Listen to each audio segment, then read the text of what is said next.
Bonjour tout le monde, je suis heureuse de vous retrouver aujourd'hui pour un autre cours. Dans une vidéo précédente, je vous avais présenté un cours sur les figures de style et je vous ai présenté la définition des figures de style, je vous ai aussi montré à quoi ça sert. Et à la fin de la vidéo, on avait dit qu'il y avait beaucoup de figures de style ou bien ce qu'on appelle de procédés de rhétorique. Parmi les figures de style, il y a ceux fondés sur l'analogie. Donc c'est ça le contenu de notre cours d'aujourd'hui. Mais avant, j'aimerais bien commencer avec vous un petit rappel. Alors, qu'est-ce que c'est que les figures de style? On avait dit que les figures de style sont des procédés par lesquels on cherche à produire une impression et à rendre l'énoncé expressif, tout en attirant l'attention du destinataire. Bien qu'on trouve les figures de rhétorique dans l'écriture littéraire, cela n'empêche qu'on peut aussi les trouver dans la langue de tous les jours, dans la presse ou dans la publicité. Pour que cela vous paraisse plus clair, je vous renvoie au lien qui est en haut pour revisionner la vidéo sur la définition des figures de style. Vous y trouverez des informations beaucoup plus en détail. Mais aujourd'hui, nous allons nous intéresser aux figures fondées sur l'analogie. Je sais ce que vous allez me dire. Madame, c'est quoi les figures fondées sur l'analogie? Qu'est-ce que cela veut dire? C'est pour cela que je vais commencer par une définition de ceci. Et je dirais donc que les figures fondées sur l'analogie sont des figures de style qui créent des images mentales en rapprochant deux univers différents. C'est-à-dire, elles servent à faire des liens entre des idées en mettant en évidence leur ressemblance. Ok, vous n'avez rien compris. Je vais expliquer un peu tout ça à partir d'une image. Ça va être beaucoup plus clair pour vous, vous allez voir. C'est pas très difficile. Regardez là, qu'est-ce que j'ai? Un jeune garçon. Parfait. Et là, qu'est-ce que j'ai? Un animal. Autrement dit, j'ai deux réalités différentes. Alors la question que je me pose, c'est quelle relation y a-t-il entre ce jeune homme et le hérisson? Donc là, dans ma tête, dans mon mental, j'essaie d'imaginer la ressemblance. Il y a une analogie. D'ailleurs, on dit les figures de style fondées sur l'analogie, ça veut dire fondées sur la ressemblance. Il y a quand même une ressemblance. Quelle est cette ressemblance? J'essaie de la chercher. Eh bien, c'est la coupe de cheveux. Regardez, ce jeune homme, il a une coupe de cheveux qui ressemble à un hérisson. On a trouvé le lien qui existe entre deux réalités, même si elles sont tout à fait différentes. C'est normalement la coupe de cheveux. D'ailleurs, on l'appelle coupe de cheveux hérisson. Alors, j'espère qu'avec cette illustration, vous avez bien compris ce que ça veut dire, les figures fondées sur l'analogie. Donc, nous allons tout de suite voir ensemble quelles sont les figures fondées sur l'analogie. Eh bien, dans les figures de rhétorique fondées bien sûr sur l'analogie, on trouve 1. La comparaison, 2. La métaphore, 3. La personnification et enfin l'allégorie. Donc là, on se pose des questions. C'est quoi une comparaison? Comment la reconnaître? C'est quoi une métaphore? Comment faire la différence entre une comparaison et la métaphore? C'est quoi la personnification? Et que signifie l'allégorie? Et comment on peut faire pour les reconnaître? Autant de questions auxquelles je vais essayer de répondre pendant ce cours. Et on va commencer par la comparaison. Et là, je vais vous dire que lorsque la comparaison met sur le même plan deux éléments d'un même domaine, on parle de comparaison simple. Par exemple, il est grand comme son père. Donc j'ai mis ici deux éléments du même domaine. Là on a un garçon, il est garçon, et on a son père. Donc on compare le garçon à son père. Là, ce sont deux éléments d'un même domaine. Alors, quand il s'agit de deux éléments d'un même domaine, on va dire que c'est une comparaison simple. Mais nous, qu'est-ce qui nous intéresse?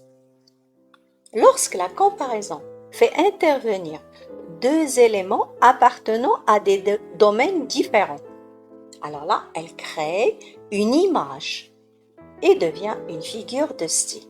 Et je rappelle ici le garçon avec des cheveux et le hérisson. Ce sont deux éléments qui appartiennent à des domaines carrément différents. Alors quand je regarde le garçon et que je vois sa coupe de cheveux, automatiquement, il y a une image qui va être créée dans mon cerveau.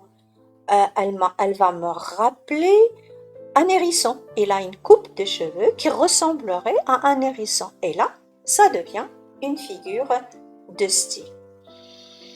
On continue alors notre cours et cette fois-ci, nous allons voir un exemple. Regardez les maisons de ce village. On aurait dit un petit nid de guêpes. On a ici deux éléments qui appartiennent à des domaines différents, n'est-ce pas? Alors, les maisons du village ressemblent au nid des guêpes. Donc, on a ici le comparé, l'élément que je voudrais comparer, et on a le comparant, l'élément auquel je le compare. C'est-à-dire qu'entre le comparé et le comparant, il y a un point commun, il y a une ressemblance, il y a une caractéristique commune qui justifie cette comparaison. On va dire ici que c'est quoi la ressemblance? Eh bien, c'est la forme. Les maisons de ce village ont une forme qui ressemblerait aux alvéoles des guêpes, ça veut dire au nid de guêpes. Et là, je vais vous expliquer ceci, bien sûr, en vous proposant des illustrations. Regardez là, on a un village. Et dans ce village-là, on a des maisons. Regardez, top, top, top, top. Alors, quand on voit un peu les maisons, là, ou bien la forme des maisons, automatiquement, dans ma tête, il y a une image mentale. Ça veut dire ça me rappelle, ou bien ça ressemble au nid, ou bien aux alvéoles des guêpes. Ça, ce sont des guêpes. Alors là, je fais le lien. Et quand je fais le lien, je dis que les maisons de ce village ressemblent aux nids de guêpes, ou bien on dirait des nids de guêpes. Et par conséquent, j'ai utilisé ici une comparaison. Maintenant, nous allons passer à un deuxième exemple. La musique souvent me prend comme une mère. Donc là, on a le comparé, la musique. On compare la musique à un comparant. Et le comparant ici, c'est la mère. Mais on se dit, mais ce sont deux domaines différents. C'est quoi la ressemblance entre la musique et la mère? Eh bien, dans ce vers, parce que là c'est un vers de Baudelaire, un poète qui s'appelle Baudelaire, le point commun entre la musique et la mère peut être par exemple le mouvement, ou bien le bercement, le rythme, la mélodie, des vagues. La mer émet un son, les vagues émettent un son, et ce son-là, il est doux, il me berce, comme le son de la musique, comme la mélodie de la musique. La mélodie des vagues et celle de la musique nous fait, par exemple, vibrer. Donc la ressemblance ici, c'est le rythme, la mélodie créée par le mouvement des vagues. On continue. Qu'est-ce qu'on pourrait dire? Maintenant qu'on a vu ces exemples-là, on pourrait quand même faire le résumé de tout ça et on va dire que la comparaison est un procédé par lequel on rapproche entre deux éléments pour en faire ressortir un point commun. Donc on a dit tout à l'heure, on prend deux éléments de domaines différents et on essaie de faire un rapprochement, une ressemblance, une analogie, n'est-ce pas? Et puis dans la comparaison, on a ce qu'on appelle le comparé. Alors le comparé, c'est quoi? c'est l'élément qu'on compare. Et le comparant, c'est quoi? C'est l'élément auquel on le compare. On compare par exemple la musique à la mer. Et au milieu, entre les deux, il y a ce qu'on appelle l'outil de comparaison, le moyen qui sert à comparer. Alors, l'outil de comparaison, on l'appelle aussi le comparatif, hein, il est souvent différent. C'est pas toujours comme. On a tendance à confondre la comparaison en disant que c'est toujours comme. Mais on peut avoir d'autres comparatifs. Donc, il peut être une conjonction ou un adverbe. On peut trouver comme, ainsi que, tel que, etc. Il y en a d'autres. On peut trouver aussi un adjectif, comme par exemple tel ou pareil à ou semblable à, etc. Ou alors un verbe. On peut trouver le verbe ressembler, ou bien le verbe sembler, ou bien le verbe avoir l'air, ou bien faire l'effet de, ou bien comme celui qu'on a vu dans l'exemple des maisons du village, on dirait. Donc comme vous voyez là, c'est clair qu'on n'a pas toujours le même moyen de comparaison. Il est différent. Alors maintenant, pour reconnaître une comparaison, vous devez donc faire 3 activités mentales. Quelles sont ces 3 activités mentales? Vous devez d'abord rechercher l'outil de comparaison. Une fois vous l'avez trouvé, vous l'encerclez. Ensuite, vous devez trouver ce qu'on compare. Vous devez chercher le comparé et à quoi on le compare. Et le comparant. Vous soulignez d'un trait le comparé, vous soulignez de 2 traits le comparant. Et entre le comparé et le comparant, il y a bien sûr l'outil de comparaison. Une fois que vous avez fait ça, vous retrouvez l'image mentale que cette comparaison crée. Ça veut dire à quoi cela vous fait penser. Et automatiquement là, vous créez le lien de ressemblance qui existe entre le comparé et le comparant. Bon, j'espère que jusque-là j'ai été claire. On va passer maintenant à un autre procédé fondé sur l'analogie. C'est quoi? C'est la métaphore. Et la métaphore, normalement, elle unit un comparant et un comparé. Mais sans outil de comparaison. Il n'y a pas d'outil de comparaison. Si dans la comparaison, tout est explicite, ça veut dire tout apparaît dans la phrase, on voit le comparé, on voit le comparant, on voit le moyen, et bien dans la métaphore, tout est implicite. Ça veut dire on ne voit pas tout ça. C'est vous qui devez faire un effort d'interprétation et de trouver le lien entre les deux réalités. Donc pour retrouver la métaphore, c'est un peu plus difficile que la comparaison. Vous devez faire un effort, vous devez comprendre l'énoncé, vous devez chercher où est le comparé, où est le comparant et essayer de retrouver les liens qui existent entre les deux. Pourquoi? Parce que tout simplement, l'outil de comparaison, à l'origine, dans une métaphore, n'existe pas. Observons ce vers de Rimbaud. Rimbaud, c'est un poète français. Il dit « Je me suis baigné dans le poème de la mer ». Les deux réalités ici sont le poème et la mer. Voilà, on a trouvé le comparé et le comparant. Quelle est donc la relation entre ces deux réalités? On se pose la question, c'est quoi la relation entre la mer et le poème? On peut dire que le point commun est, par exemple, l'immensité. C'est grand, hein? Le poème est aussi grand que la mer, ou bien l'immersion. On peut immerger, on peut plonger dans le poème comme on peut plonger dans la mer. Ou alors le voyage, hein. On voyage à travers la mer comme on voyagerait à travers un poème. Ou bien ça fait rêver, tout simplement. Un poème fait rêver comme la mer. Donc ici, on est d'accord, le poème est assimilé à la mer. Ça veut dire il est comparé à la mer ou bien il ressemble à la mer. On peut donc imaginer, grâce au verbe se baigner, parce qu'il dit je me suis baigné. Donc là, on peut donc imaginer que le poète se baigne. ou plonge dans le poème comme il se baignerait dans une mer. D'accord? Donc ça devient plus clair. Mais l'idée devient plus claire parce qu'on a commencé à chercher, à se poser des questions, à imaginer un peu le lien.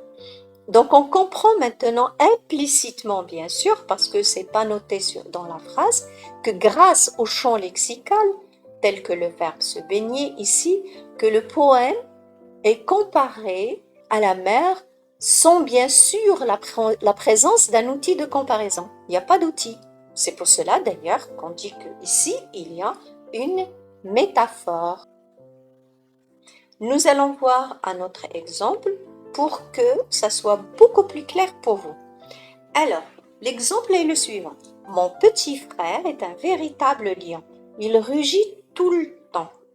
Donc ici, j'ai normalement un contexte qui va m'aider à comprendre et à faire le lien entre le comparé et le comparant. J'explique. Ici, j'ai mon petit frère, donc j'ai ici le comparé, est un véritable lion. Ça veut dire, est-ce que mon frère est un lion? Ben non. Je compare mon frère à un lion. Donc là, c'est le comparé. Mais il n'y a pas d'outil de comparaison. Mais d'après le contexte, ça veut dire d'après les mots qu'on a utilisés, comme par exemple ici, il rugit tout le temps. Ça veut dire, il crie comme un lion. Mon petit frère crie comme un lion. Alors, au lieu d'utiliser la comparaison et dire, mon petit frère crie comme un lion, j'utilise la métaphore. Mon petit frère est un véritable lion, il rugit tout le temps. Et là, j'ai trouvé le lien qui existe entre mon frère et le lion, en cherchant, posant des questions et en essayant de trouver la ressemblance entre mon frère et le lion. Donc, j'espère que j'ai été claire. Maintenant, nous allons faire quelques remarques très importantes au niveau de la métaphore. C'est que si plusieurs métaphores se succèdent, on peut trouver dans un même passage plusieurs métaphores. Elles se suivent. Se succèdent, ça veut dire se suivent. Alors là, on l'appelle métaphore filée. Donc là, une métaphore filée, elle est développée et poursuivie sur plusieurs mots qui appartiennent bien sûr à un même champ lexical. Et pour être plus clair, je vais vous proposer l'exemple suivant. C'est un exemple tiré de la pièce théâtrale de Jean Anouilh. C'est un extrait où Créon parle. Créon donc la secoue hors de lui, il secoue Antigone, il s'adresse à Antigone, sa nièce, et lui dit: Mais bon Dieu, essaie de comprendre une minute, toi aussi, petite idiote. J'ai bien essayé de te comprendre, moi. Il faut pourtant qu'il y en ait qui disent oui. Il faut pourtant qu'il y en ait qui mènent la barque. Cela prend l'eau de toutes parts, et le gouvernail est là, qui ballotte. L'équipage ne veut plus rien faire. Les officiers sont déjà en train de se construire un petit radeau confortable, bien que pour eux, et le mât craque, et le vent siffle, et les voiles vont se déchirer. Donc là, comme j'ai dit, c'est un extrait d'Antigone de Jean Anouilh. C'est une pièce théâtrale. Alors là, on voit bien que Créon compare sa fonction, sa politique, à celle d'un capitaine qui mène un bateau. Donc pour lui, c'est comme si il menait la barque. Mais malheureusement, cette barque va prendre de l'eau. Il va avoir des problèmes de navigation. Et puis l'équipage, ce sont les ministres, ce sont les responsables qui l'entourent. Donc il y a toujours cette comparaison. Mais comme on voit, il n'y a pas de moyen de comparaison. Il parle de mener la barque, prendre l'eau, le gouvernail, balloter, l'équipage, radeau, le mât craque, les voiles. Donc ce sont des mots qui appartiennent au champ lexical de la marine. D'accord? Donc dans cette tirade, une tirade, ça veut dire une longue réplique. Crayon se compare à un capitaine qui mène la barque au milieu des menaces de la mer. Ainsi, nous avons des termes en relation avec le champ lexical de la marine. Voilà. Je tiens aussi à rappeler que pour bien comprendre la métaphore, il faut deux éléments essentiels. D'abord l'entraînement, il faut s'entraîner avec beaucoup d'exercices. Et aussi, il faut avoir un certain bagage. Comme ici, par exemple, si vous ne savez pas ce que ça veut dire gouvernail, le mât, les voiles, les radeaux et tout ça, vous ne pouvez pas faire le lien. Et ceci, on l'acquiert grâce à la lecture. Quand on lit beaucoup, on arrive à se faire un certain vocabulaire qui va nous servir dans ce genre d'exercice, par exemple. Et maintenant, nous allons passer à autre chose, bien sûr, c'est-à-dire à une autre figure d'analogie.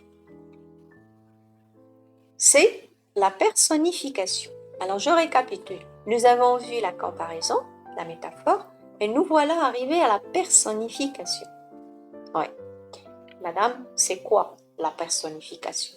C'est le procédé de la personnification consiste à donner un caractère humain à un être inanimé, c'est-à-dire un objet, ou à un animal.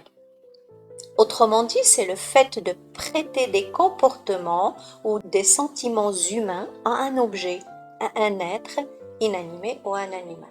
C'est-à-dire de comparer un objet à un être humain ou un animal à un être humain.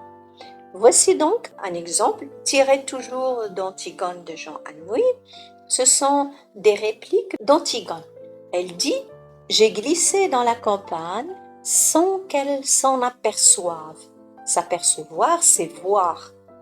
Ici, l'élément inanimé, c'est la campagne. Mais est-ce que la campagne voit? Non. Celui qui voit, c'est par exemple un être humain.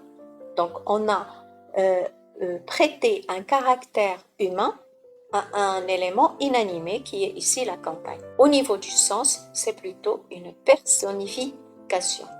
Je vous montre aussi un autre exemple quand elle dit, toujours Antigone, elle dit « C'est beau un jardin qui ne pense pas encore aux hommes ». Qui pense, qui ne pense pas. Qui pense, qui ne pense pas. C'est un être humain. Mais là, est-ce qu'elle parle d'un être humain? Non, elle parle plutôt d'un jardin. Un jardin qui ne pense pas. Et là, on va dire qu'on a la personnification.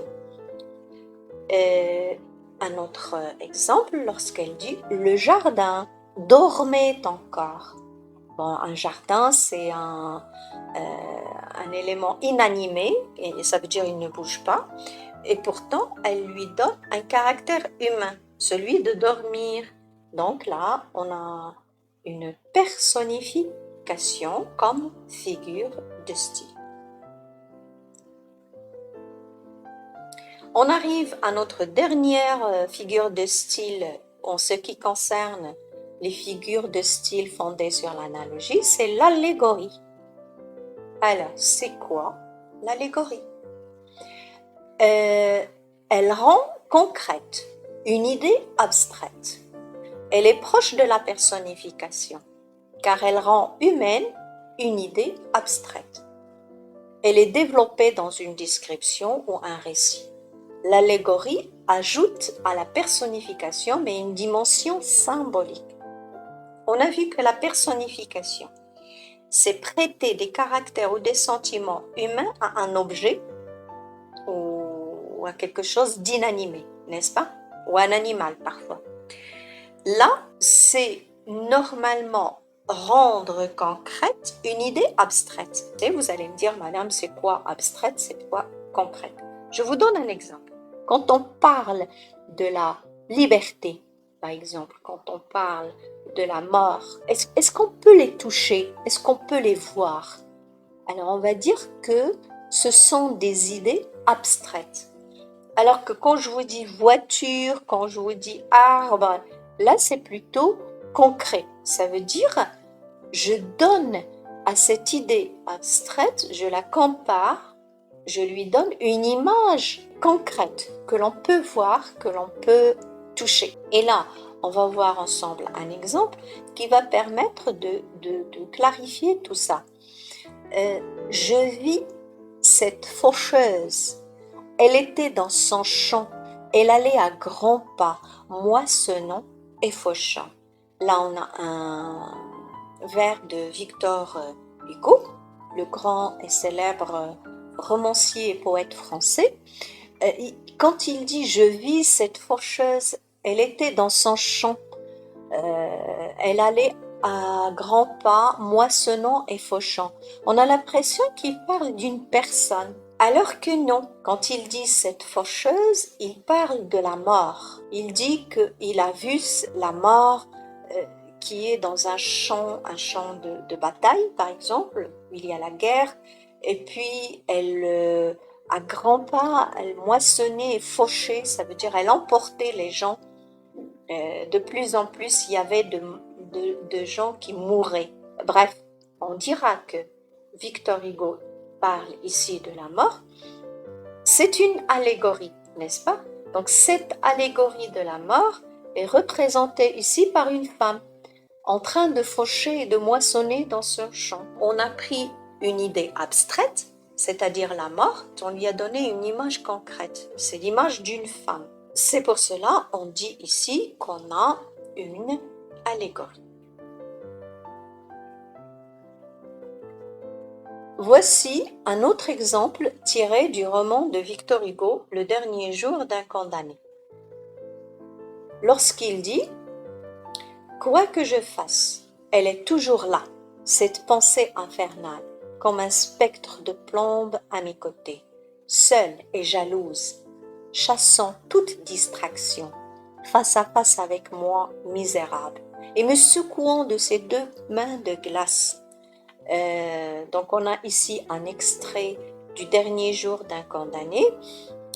C'est vrai que dans cet extrait, il y a une comparaison. Quand il dit « Quoi que je fasse, elle est toujours là, cette pensée infernale, comme un spectre de plombe à mes côtés. » Donc on voit ici le moyen. Automatiquement, c'est une comparaison. Mais il continue quand il dit « seule et jalouse ». Jalouse, c'est un caractère humain. D'accord? Quand il dit « face à face avec moi », on est face à face avec une personne, par exemple.